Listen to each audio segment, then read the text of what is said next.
مات البنية. مات والدها وهي في المهد، وماتت أمها قبل بلوغها العاشرة، فتركت يتيمة في بيت جار فقير يعيش مع رفقته وصغاره من بذور الأرض وثمارها في تلك المزرعة المنفردة بين أودية لبنان الجميلة. مات والدها ولم يورثها غير اسمه وكوخ حقير قائم بين أشجار الجوز والحور. وماتت أمها ولم تترك لها سوى دموع الأسى وذل التيتم، فباتت غريبة في أرض مولدها، وحيدة بين تلك الصخور العالية والأشجار المحتبكة.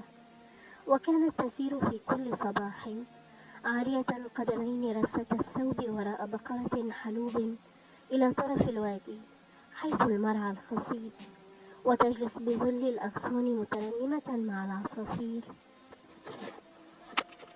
باكية مع الجداول، حاسدة البقرة على وفرة المآكل، متأملة بنمو الزهور ورفرفة الفراش.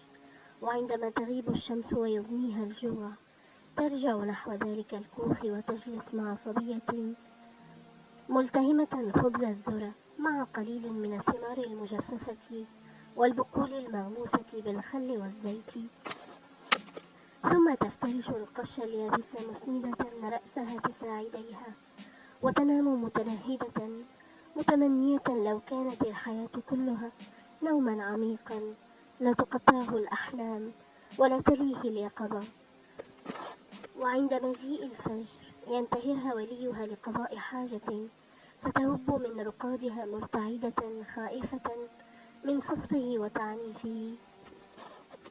كذا مرت الأعوام على مارتا المسكينة بين تلك الروابي والأودية البعيدة، فكانت تنمو بنمو الأنصاب وتتولد في قلبها العواطف على غير معرفة منها، مثلما يتولد العطر في أعماق الزهرة، وتنتابها الأحلام والهواجس مثلما تتناوب القطعان مجاري المياه. فصارت صبية ذات فكرة تشابه تربة جيدة عذراء لم تلق بها المعرفة بذورا ولا مشت عليها أقدام الاختبار، وذات نفس كبيرة طاهرة منفية بحكم القدر إلى تلك المزرعة حيث تتقلب الحياة مع فصول السنة كأنها ظل غير معروف جالس بين الأرض والسماء. نحن الذين صرفوا معظم العمر في المدن الآهلة نكاد لا نعرف شيئا عن معيشة سكان القرى والمزارع المنزوية في لبنان. قد سرنا مع تيار المدنية الحديثة حتى نسينا أو تناسينا فلسفة تلك الحياة الجميلة البسيطة المملوءة طهرا ونقاوة، تلك الحياة التي إذا ما تأملناها وجدناها مبتسمة في الربيع، مثقلة في الصيف، مستغلة في الخريف، مرتاحة في الشتاء، متشبهة بأمنا الطبيعة في كل أدوارها. نحن أكثر من القرويين مالا وهم أشرف منا نفوسا. نحن نزرع كثيرا ولا نحصد شيئا، أما هم فيحصدون ما يزرعون. نحن عبيد مطامعنا وهم أبناء قناعاتهم. نحن نشرب كأس الحياة ممزوجة بمرارة اليأس والخوف والملل، وهم يرتشفونها صافية. بلغت مارتا 16 وصارت نفسها مثل مرآة ثقيلة تعكس محاسن الحقول، وقلبها شبيها بخلايا الوادي يرجع صدى كل الأصوات. ففي يوم من أيام الخريف المملوءة بتأوه الطبيعة جلست بقرب العين المنعتقة من أسر الأرض انعتاق الأفكار من مخيلة الشاعر،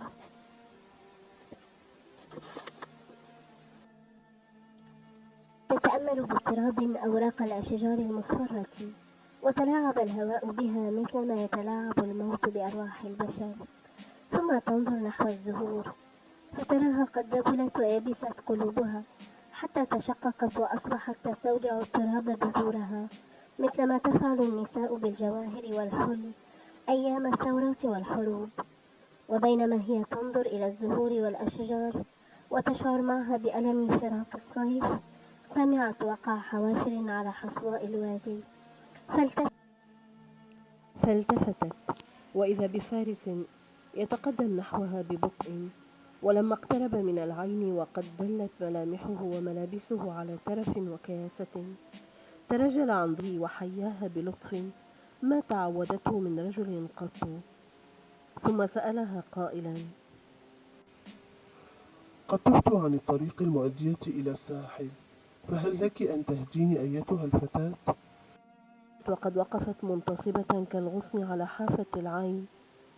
لست أدري يا سيدي، ولكني أذهب وأسأل وليي فهو يعلم.